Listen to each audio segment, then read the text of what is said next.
I think there's the danger of replicating the very same oppressive structures that we claim to be trying to fight against. For example, in terms of trying to ensure that only people who have a first degree can then therefore go and get like ethical training or whatever. There's a clear barrier to citizen journalism. And also in terms of community radio, we say that only people with degrees are capable of critical thought, which then just sounds sort of really classist. And also then furthers the divide between like urban and rural environments, because not everybody is in a position to afford to go to university in the first place, and it's not like necessarily a matter of whether or not you're smart enough to do it.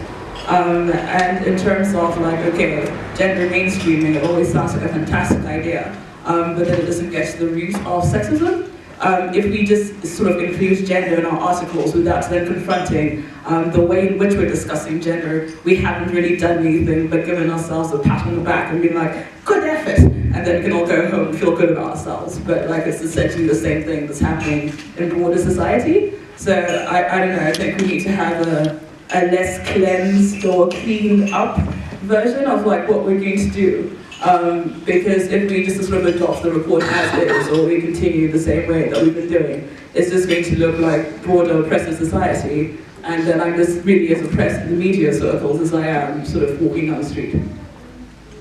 I certainly agree on the issue, and I make notes about that in terms of needing a first degree to be able to hit ethics or to enter the industry. I think that's also quite a contentious issue. But nonetheless, we'll begin moving. Go ahead, sir. Okay, I just wanted to ask Nigel, you did allude to the redeployment of Minister Jonathan Moyo to another ministry. So I just wanted to ask colleagues as to their sentiments with regards to that redeployment.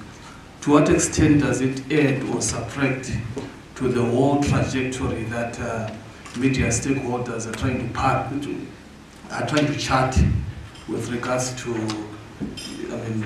improving the media environment in the country?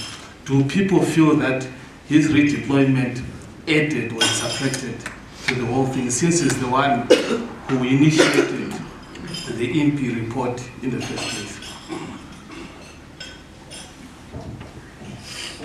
I think certainly a very pertinent question in terms of my personal observation is that unfortunately our government continuity certainly doesn't happen. When a new minister comes in, it's basically a new group, sweeping clean, new boards appointed, new trajectory and things like that. So I certainly think my 2 cents is that it will have an impact in terms of how quickly some of these reforms can be implemented. If the new minister comes in and has totally different priorities, I think all this work that has been done will come to naught, or you will see under a different name or format the same sort of thing being worked on, and that sort of duplication.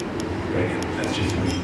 Right. Okay, my view is not, I'm not sure whether it's a question, but I think it's something that we need to have conversations around, especially in terms of the expansion of mobile services and the increase in the number of people that can actually access the internet.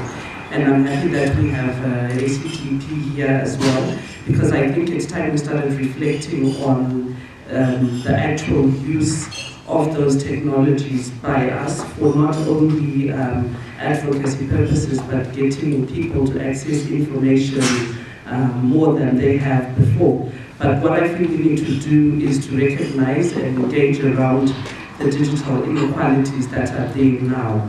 Who accesses the mobile phone as we celebrate? To what extent can they use or engage with each other freely on those mobile phones or on the internet?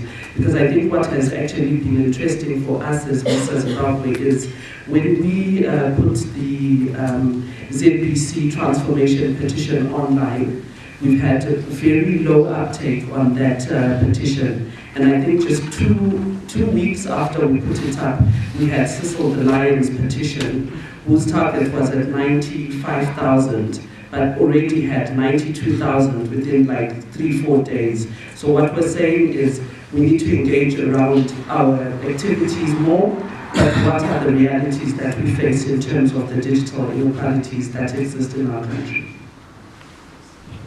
Thank you. very much.